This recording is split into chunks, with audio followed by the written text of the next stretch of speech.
नमस्कार मित्र हो, मी पूनम पाटील तुमचं पुन्हा एकदा स्वागत करते आपल्या एका नवीन ब्लॉगमध्ये. आज आपण कुठे आलोय तर आज आपण आलोय माझ्या परसात. कशासाठी तर मिरच्या आणण्यासाठी. काल काय झालं, ऑफिसमध्ये कोणतरी खरडा आणला होता आणि तो इतका आवडला की सगळेजण म्हणत होते अप्रतिम. पण काय झालं की तो पुरेसा नव्हता, अगदी इतकूच आणला होता. मग म्हटलं ठीक आहे, मग उद्या मी बनवून आणते. म्हणूनच मी खरड्यासाठी मिरच्या नेण्यासाठी परसात आले. ऑलरेडी मी मिरच्या म्हणजे तोडलेल्या आहेत. त्याचा व्हिडिओ ह्याच्यानंतर अपलोड करेल की मी ज्या झाडांच्या मिरच्या तोडल्या त्या. आता मी ह्यानंतर जी दाखवते ती माझी दुसरी झाडं आहेत. ती आता बघा कशी आहेत. आमच्या मागे ना एकूण 3 प्रकारच्या मिरच्या आहेत. आजीने ती झाडं लावलेली आहेत. एक ज्या आहेत त्या खरड्यासाठी आहेत, की ज्या मी आता तोडते. ह्या मिरच्या कशा असतात, बऱ्यापैकी लांबही असतात पण स्ट्रेट नसतात. थोडीशी वाकडीही दिसेल तुम्हाला मिरची. आणि ह्या हिरवागार एकदम कलर असतो, की जो आपण काच कलर वगैरे म्हणतो तशा प्रकारे ह्या मिरच्या असतात. दुसरा जो प्रकार आहे तो म्हणजे पोपटी वाण्याच्या मिरच्या आहेत, की ह्या मिरच्या कसं होतो विषय ह्यांचा, की ह्या हॉटेलमध्ये वगैरे भज्यांसाठी वगैरे ज्या मिरच्या वापरतात तो हा प्रकार आहे. ह्या मिरच्या सहसा हे केल्या जात नाहीत, म्हणजे खरड्यासाठी वापरत नाहीत. कारण विषय असा आहे की त्या थोड्या जाड असतात त्याची साल, त्याच्यामुळे ते ठेचल्यानंतर बऱ्यापैकी असं हवी तशी कन्सिस्टन्सी होत नाही, की ते बुळबुळीतपणा थोडासा येतो, म्हणून त्या हे केल्या जात नाहीत. म्हणजे त्या ज्या मिरच्या मी तुम्हाला आता म्हटलं त्या. आणि तिसरा एक प्रकार येतो मिरचीचा, की तो हे येतो, छोट्या असतात त्या मिरच्या, पण तिखट वगैरे अजिबात नसतात.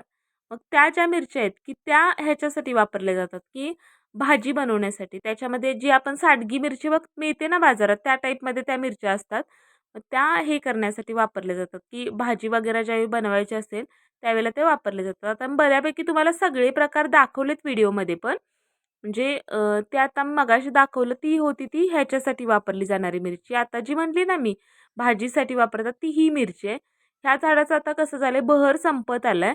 त्याच्यामुळे आता हे नाही आहे. ही बघा, ही छोटी मिरची आहे एक रेड कलरची. ह्याची भाजी बनवली जाते. परत जर बहर आला तर मी दाखवेन. आता मी घरी गेले आणि डायरेक्ट रेसिपी बनवायला घेतली. इथं मी घेतल्या होत्या मिरच्या, इथं घेतलं होतं लसूण, शेंगदाणे, मीठ, जिरे आणि तेल. बस एवढंच सामान मी घेतलं होतं. मिरच्या ज्या होत्या त्या मी काय केलं, की आणल्यानंतर नीट धुतल्या आणि हातानेच मोडून घेतल्या आणि हे करत ठेवलं. मग मी इकडे पॅन गरम करत ठेवलं. बरेच जण कसं करतात, की कोणती गोष्ट भाजताना डायरेक्ट टाकतात. पण मला असं वाटतं, की आधी तवा जो आपला आहे तो गरम असेल तर मग बरं पडतं. मग मी आधी चेक केलं बघा. आता पॅन बऱ्यापैकी गरम झाल्यानंतर त्याच्यामध्ये शेंगदाणे टाकले. आपल्याला काही शेंगदाणे असे काही पूर्णपणे भाजायचे नाही आहेत. म्हणजे बऱ्यापैकी भाजले, साल निघण्या इतपत भाजले तरीही चालतील. म्हणून मी काय केलं, की गॅस मंद ठेवला. एक गोष्ट लक्षात ठेवायची, कोणतीही गोष्ट भाजताना आतपर्यंत व्यवस्थित जर भाजायचं असेल तर गॅस मंद ठेवायचा. मी इथंही गॅस मंद ठेवला आणि शेंगदाणे भाजायला घेतले.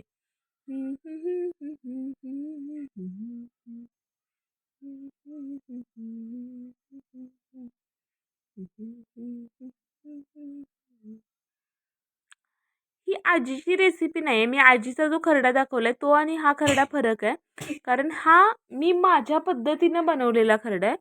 म्हणजे ह्याच्यामध्ये असं काही नाही की ट्रॅडिशनल आहे. म्हणजे कोल्हापुरात आता तुम्ही कुठेही गेलात तरी अशाच पद्धतीने आढळेल. पण ती वेगळी आहे पद्धत. पण ही आपली कोल्हापुरी आत्ता जे रेग्युलर हॉटेलमध्ये किंवा इतर ठिकाणी जो खरडा ठेचा आढळतो, ती ही रेसिपी आहे जी मी आत्ता बनवते ती.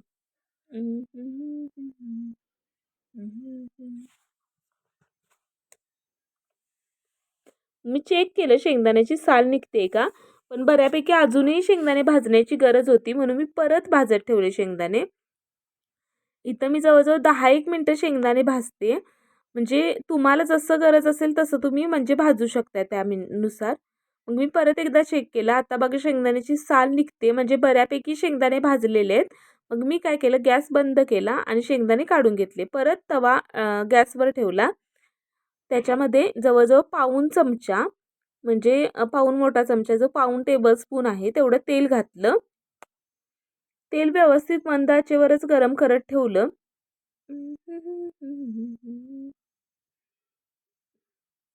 तेल गरम झाल्यानंतर मी त्याच्यामध्ये जिरे टाकले. जिऱ्यांना व्यवस्थित फुलू दिलं. तेल जास्त गरम झालं की काय होतं, की जिरे एकदम फोडणी करपते, की तसं नाही करायचं, की जेवढं आवश्यक आहे तेवढं आपलं तेल गरम झालेलं होतं. मग मी ह्याच्यामध्ये टाकल्या मिरच्या.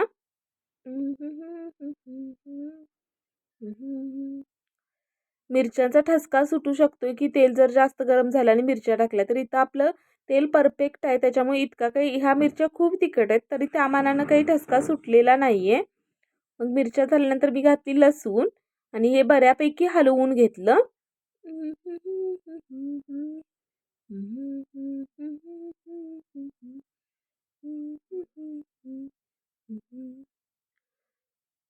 कधीच कोणतीच हे करताना की गडबड नाही करायची. काय असेल ते एकदम मंद आचेवर करायचं. जास्त जर फास्ट करायला गेलात तर मग कसं होतं की करपून जातं आणि ते इतकं व्यवस्थित त्याच्यात चव उतरत नाही.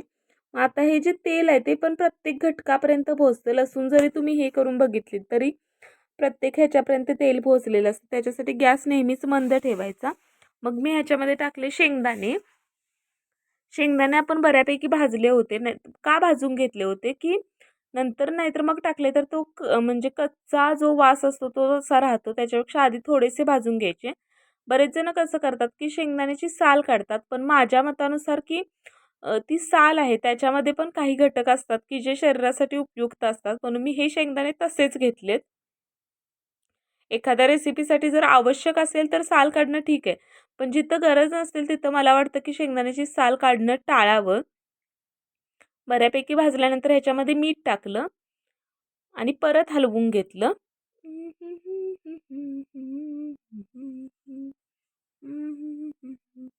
आता ह्याच्यामधले शेंगदाणे जे उचलून खाण्यात मजा असते ती खरंच अप्रतिम लागतात शेंगदाणे.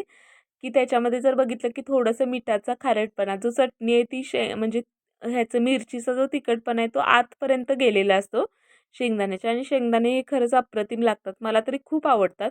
तुम्ही नक्की खाऊन बघा की कसे लागतात ते शेंगदाणे. आता बघा मिरच्यांचा रंग बऱ्यापैकी म्हणजे चेंज होतोय. तर मी कुठेच गॅस नाही मग वाढवलेला, की मलाही सकाळी गडबड होती की जायचं होतं कामावर तरीसुद्धा नाही. कारण बऱ्यापैकी काम हे पेशन्सने करावं. माझ्या घरी तरी बायोगॅस आहे. सिलेंडरला थोडासा जोर जास्त असतो त्याच्यामुळे बायोगॅसला एवढा काही प्रॉब्लेम येत नाही. मी आता हा व्हिडिओ कट करत घेतला आहे की एकदम मंद आचेवर गॅस ठेवून मी बऱ्यापैकी बाकीचंही काम आवरून घेतले मध्ये मध्ये. आता बऱ्यापैकी मिरच्या भाजल्यात. जास्त भाजल्या तर काय होतं की तिखटपणा पूर्ण निघून जातो, म्हणून मी आता बऱ्यापैकी भाजल्यानंतर गॅस बंद केला आणि त्याच्यावरती झाकण ठेवून दिलं.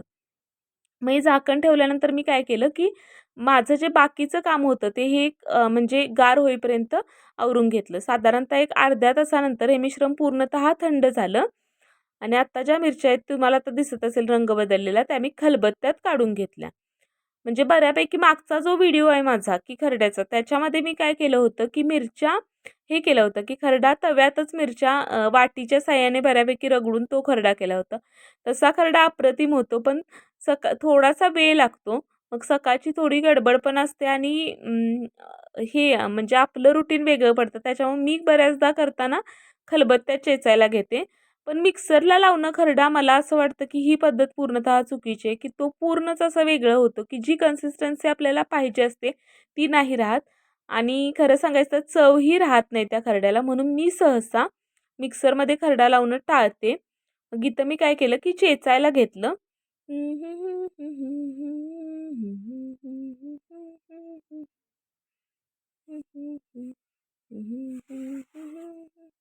आता बघा हा आपला बऱ्यापैकी ठेचा चेचून तयार आहे. तुम्हाला हे दिसत असेल की जास्त जाडसर आहे, जास्तही बारीक झालेलं नाही आणि जास्तही जाडसर नाही आहे. मग मी काय केलं हातानेच वाटीमध्ये काढून घेतलं. तुम्हाला जर हाताने सवय असेल तर काढू शकता, नाही तर चमच्यानं काढलं तरी चालेल. हातानं काढलं की प्रॉब्लेम कसा होतो, जर सवय नसेल तर हात आपले चुरचुरू शकतात. म्हणून तुम्हाला जसं सोयीचं असेल तसं तुम्ही चमच्यानं वगैरे काढलं तरी चालेल. आता मगाशीच म्हटलं की मला हा ऑफिसमध्ये न्यायचा आहे, म्हणून मी काय केलं की एक डबा सेपरेट ऑफिसमध्ये नेण्यासाठी काढला.